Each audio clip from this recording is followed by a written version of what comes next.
does it mean to breathe in the Beloved? As a district, we live and breathe among our brothers and sisters, supporting and encouraging each other in our journey with Christ. And who are the Beloved? Those we walk with on that journey, and those we serve, all of God's children. Congregations in the Southern Ohio and Kentucky district are finding ways to witness to Christ's love. We have, a lot of different congregations with a lot of diversity, and that's good. Some congregations are large and some are small, but each are finding ways to be faithful. We started making these pieced and knotted lap robes, and we donate them to nursing homes. Job and Family Services took some for Help Me Grow for new mothers. The Ladies' Aid Society at Olivet is committed to staying active despite their advancing age and dwindling numbers. I'm trying to encourage the congregation not to feel like, oh, this is the end, we're down to 21 people. We're putting our palms face up and waiting for God's blessings. We're waiting to be led and understand how can we minister in a changing time like today. With the district grant, Olivet has invested in technology that allows lay members of the congregation to bring in remote preachers and recorded music for worship. Others help lead Sunday school. There's a renewed commitment here to the priesthood of all believers, regardless of age or experience. That same approach, but on a larger scale, is being lived out at the Oakland congregation, which adopted a new emerging ministry style, where several members of the congregation, some of whom have ministry experience, share pastoral responsibilities. We realized that there are people who had amazing God-given abilities in the church that were still passionate about ministry. Every pastor, every team member has their own skill and gift that they bring to the table. Vicki Ullery plans music. Bob Bittner does a lot of the visitation. Andrew Wright, Bert Wolf, and Rhonda Scammahorn share the preaching. They meet regularly to make sure the pastoral needs of the church are taken care of. We have such a nice variety of pastors, and as far as I can tell, I think people are liking it. Ideas that come out is always better than the one that goes in. And the synergy that comes is just fun to work with. Somebody will say, well, I can do this. Somebody will say, I can do that. And we work at those things so that from the normal kind of Sunday school teachers. We get it done. I do know that, but it's not a load on any one person. The whole concept and how it's working is really growing on folks. Some pastors may be more skilled at counseling or visitation, some more at preaching. This just gives us, I think, the best of all worlds. If there's one requirement for congregations in the post-COVID world, it's flexibility, and congregations in our district are good examples. Members of the Troy congregation were looking for a way to help their community and came up with a unique opportunity. We found out that laundry service was a big need in the community. Members of the church meet people in the community twice a month at the local laundromat. And they provide the quarters and the laundry detergent. Right now I'm off work, so it's just her working, so it really helps a lot. And they're very helpful, they get everybody through as fast as they can, and they're very considerate, and they're very helpful, and it's an amazing little community that they do here. One lady came in when we first started, we hadn't been here long, and had 6 contractor bags of laundry.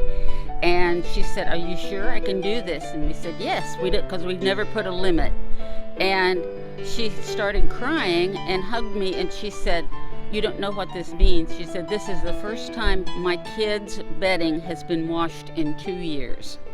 Yeah, so yeah, there's a need. Sometimes it's just the little things in life for some of us, like some fresh, clean clothes to put on and that smell good. It's just your whole outlook. It's been a blessing to me personally. People always ask me if the church is growing. One of my answers now is it's absolutely grown. We've started a new worship service down at our local laundromat. We go down there twice a month and we provide worship to a group of people, 2 hours in the morning, 2 hours in the evening, and we do their laundry, and that's the worship service. Being Jesus to the community takes other forms as well. At Covington, it's a monthly meal and fellowship event for senior citizens. It's been good for our church as an outreach program, and it's good for our community, and it's good for us doing it, as well as the people attending.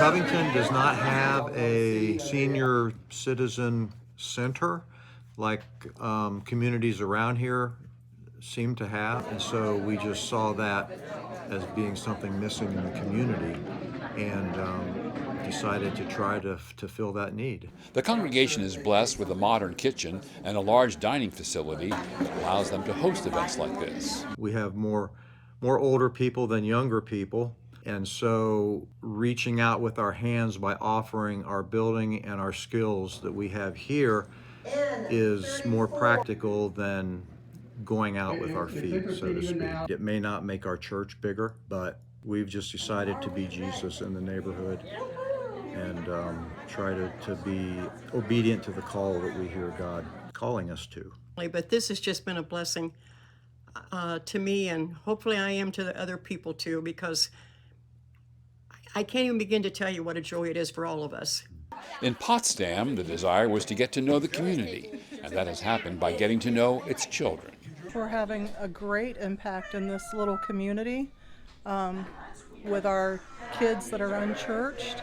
We're trying to teach them about Jesus, so I think that in itself is a huge impact.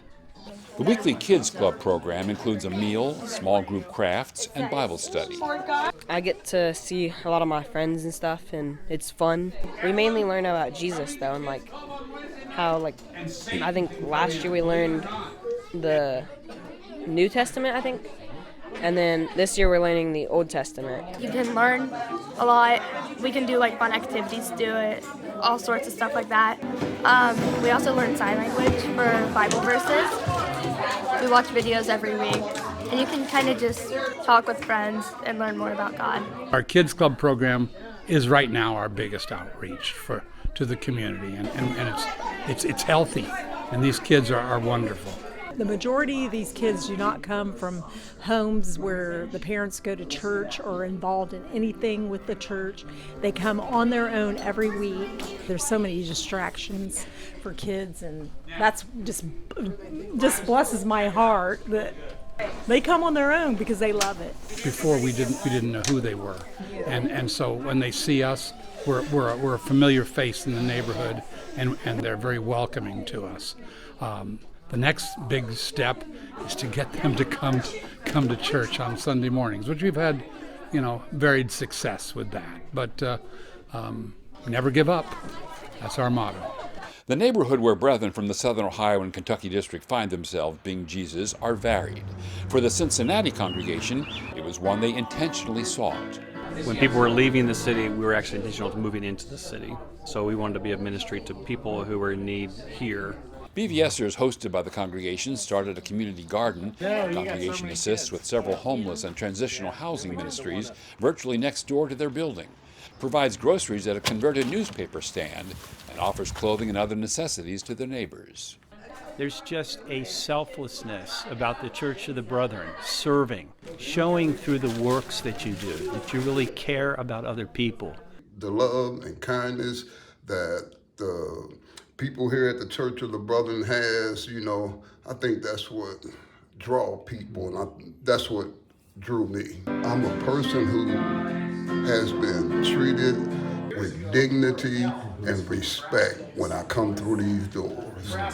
So, like I said, I love coming here. Every time I come here, I get a message that can help me in my life.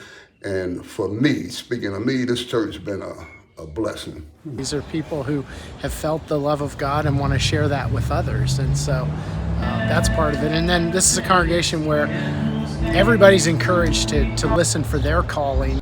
I'm able to use my gifts for the love of dance by just teaching them simple ballet. I want to give back to my community through dancing. Our focus is service. This congregation has felt strongly for many years that we needed to move from a very comfortable kind of detached suburban location into the city and really engage.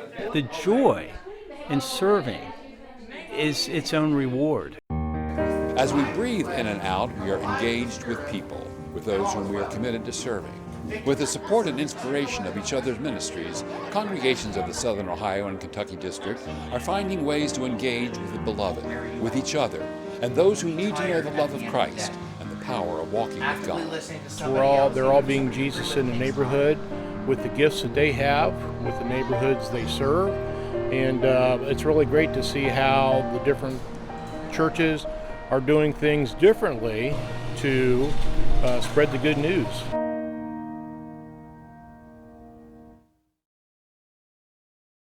How is God breathing into your congregation? How can Southern Ohio Kentucky District encourage your congregation to be Jesus in your neighborhood?